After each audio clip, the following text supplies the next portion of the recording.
రజకులను అభివృద్ధి బాటలో పయనించేలా వారికి అండగా ఉంటానని ఆంధ్రప్రదేశ్ రజక సంక్షేమ మరియు అభివృద్ధి కార్పొరేషన్ చైర్పర్సన్ సావిత్రి తెలిపారు. ఇలా పర్యటనలో భాగంగా ఆమె ఆర్ఎండ్బి అతిథి గృహంలో మీడియాతో మాట్లాడారు.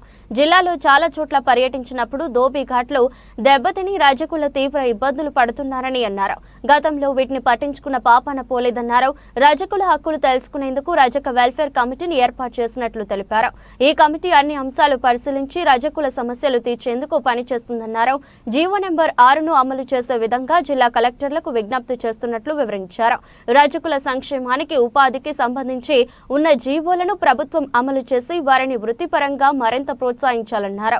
రాష్ట్రంలో ఉన్న అన్ని సంక్షేమ హాస్టల్స్ లో బట్టలు ఉతికే పనిని రజకులకు అందించే విధంగా ప్రభుత్వం చర్యలు తీసుకోవాలని, దీనికోసం ఉన్న జీవోలను పటిష్టంగా అమలు చేయాలన్నారు. సో ఇవన్నీ సమస్యలు దృష్టికి వచ్చిన తర్వాత వీటికి సొల్యూషన్ ఏం చేద్దామంటే, ఒకటి అక్కడ సమస్యలకి ఫైనాన్షియల్గా కొంచెం వాళ్ళకు సపోర్టు కావాలి. ధోబీఘాట్లు అన్నీ డ్యామేజెస్ అయిపోయినాయి. లాంగ్ బ్యాక్ బిలో దాదాపుగా ఒక 10 సంవత్సరాల కిందట ధోబీఘాట్ల కన్స్ట్రక్షన్ జరిగింది. తర్వాత డెమాలిషన్ అయిన తర్వాత దానికి ఎక్కడ మోడలింగ్ చేయలేదు. సో వృత్తిపరంగా వాళ్ళు చాలా కష్టాల్లో ఉన్నారు అనేది అక్కడ చూసిన తర్వాత అర్థమైపోయింది. కానీ ఈ సమస్యను మన ప్రభుత్వానికి తెలియచేయడానికి మనకు ఒక వారధి కావాలి. కాబట్టి ఆలోచించాను, ఒక సామాన్య రజక కార్యకర్త, రజక కుల వ్యవస్థ అమ్మాయి కానీ పురుషుడు కానీ ఎవరైనా వాళ్ళు ప్రాబ్లమ్స్లో ఉన్నారంటే వాళ్ళను ప్రభుత్వాన్ని దృష్టికి తీసుకెళ్లాలంటే ప్రతి ఒక్కరికి రావడం లేదు. సో ఈ ప్రభుత్వానికి ప్లస్ గవర్నమెంట్కు ప్లస్ ఈ రజక కుల వ్యవస్థకు మధ్యలో ఒక వారధి అనే ఉండాలి. ఆ వారధి కోసము ఇంతకుముందు వెల్ఫేర్ కమిటీ అనేది ఉండేది. గత 8 సంవత్సరాల నుండి అది వర్కింగ్లో లేదు. ఈ వెల్ఫేర్ కమిటీ అనేది ఒక 2013-14 వరకే, అది ఇంకా బిఫోర్ వరకే ఉంది, యాక్టివ్గా లేదు. సో ఒక వెల్ఫేర్ కమిటీ వచ్చేసి జీవో నంబర్ 6 ప్రకారము గవర్నమెంట్ మనకు ప్రభుత్వానికి ఒక రజక కులస్తునికి మధ్యలో ఒక వారధిలాగా ఒక వెల్ఫేర్ కమిటీని క్రియేట్ చేసి, ఆ వెల్ఫేర్ కమిటీలో ప్రతి జిల్లాకు ఒక 4 మనుషులను రజక కులస్తులను తీసుకుంటున్నారు. అందులో ఒక మహిళ ఖచ్చితంగా ఉండాలి.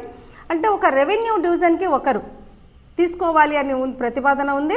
అలాగే ఒక జిల్లాకు, అంటే ఇప్పుడు అనంతపురం జిల్లా 4, సత్యసాయి జిల్లా 4, ఆ 4 కూడా ఒక కమిటీలో మెంబర్ అయి ఉంటారు. తర్వాత గవర్నమెంట్ అఫీషియల్స్, కలెక్టర్ గారు చైర్మన్గా ఉంటారు.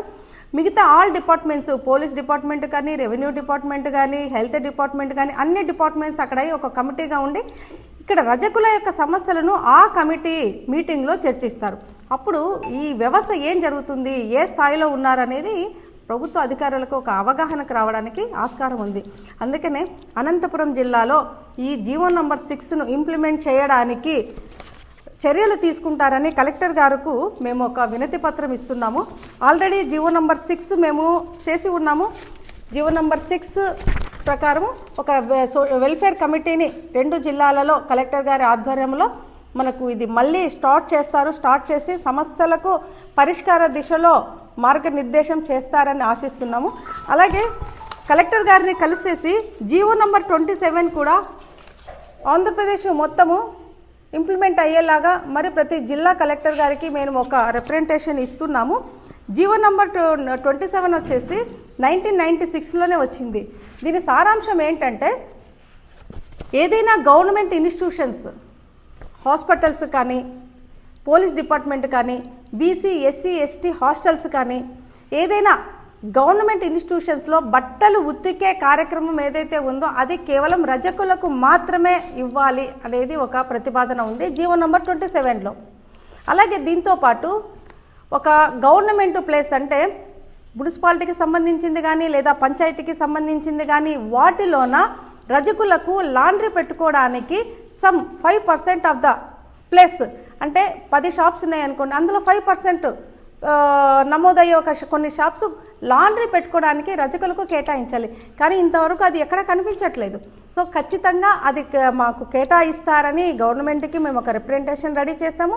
అది వీలైన తొందరగా మనకు కలెక్టర్ గారి నుండి ఆర్డర్ ప్రొసీడింగ్స్ వస్తాయని ఆశిస్తూ, అలాగే కొన్ని ఇన్స్టిట్యూషన్స్లో రజకులకు సంబంధించిన కాంట్రాక్ట్ జాబ్స్ కానీ, వృత్తికి సంబంధించిన ఏదైనా ఉద్యోగాలు, చిన్న చిన్న ఉద్యోగాలు కానీ ఎలాంటివైనా రజకులకు మాత్రమే కేటాయించాలి. చాలా వరకు గత 10 ఏళ్ల నుండి ఎక్కడైనా ఈ దోబీ పోస్టులు ఉండేటివి కాంట్రాక్ట్ బేసిస్ తీసుకున్నారు. అంతకుముందు చేసేవాళ్ళు రిటైర్డ్ అయినారు, దాన్ని ఫిల్ చేయలేదు, మళ్ళీ దాన్ని ఫిల్అప్ చేయలేదు. అలా కాకుండా రజకులకు వారికి జీవనాధారము ఉండి కొంచెం ఫైనాన్షియల్గా వాళ్ళు నిలదొక్కుకోవాలి అని అంటే రజకులకు కేటాయించిన పోస్టులు ఏదైతే ఉన్నాయో వాటిని రజకులకు మాత్రమే కేటాయిస్తే వాళ్ళు ఆ వృత్తిపరంగా కాస్త డెవలప్ అయ్యేకి ఛాన్స్ ఉంది. అలాగే అనంతపురం మన కలెక్టర్ గారికి ఒక సవినయంగా నేను తెలియజేయడం ఏంటంటే, అనంతపురం జిల్లాలో మెడికల్ కాలేజెస్ ఉన్నాయి, సత్యసాయి జిల్లాలో హాస్పిటల్స్ ఉన్నాయి, పెద్ద పెద్ద హాస్పిటల్స్. వీటన్నింటికి పాత పద్ధతులలో కాకుండా మోడ్రన్ దోబీగార్స్ లాగా చేసేసి ఇక్కడ రజక యువతకు కొంచెం ఉపాధి కల్పిస్తారని, దాన్ని మన బీసీ కార్పొరేషన్ నుండి మనకు భారీ ఎత్తున అంటే ఒక స్మార్ట్ సిటీ అనేది ఏదైతే వస్తుందో, క్లీన్ సిటీ, స్మార్ట్ సిటీ అనేది ఎక్కడైనా ఏ జిల్లాకైనా మనకు ఒక అవార్డు రూపంలో మనకు వచ్చింది అని అన్నప్పుడు ఆ స్మార్ట్ సిటీకి ఇలాంటి దోబీగార్స్, మోడర్న్ దోబీగార్స్ సెంట్రల్ నుండి వస్తుంది, సెంట్రల్ గవర్నమెంట్ నుండి వస్తుంది. సో అలాంటి సెంట్రల్ గవర్నమెంట్ నుండి మోడర్న్ దోబీగార్స్ ఇక్కడ ఏర్పాటు చేసి వాటిల్లో రజక యువతకు జీవనోపాధి కల్పిస్తారని ఆశిస్తున్నాము. దానికి మేము కలెక్టర్ గారికి ప్లస్ ఇక్కడ ఉన్న ఎమ్మెల్యే గారికి, ఎంపీ గారికి పర్సనల్గా రిక్వెస్ట్ చేసి మన రజక యువతకు ఎంతవరకు తోడ్పడగలలో వారి సహాయం ఆర్థించాలని మేము అభ్యర్థిస్తున్నాము.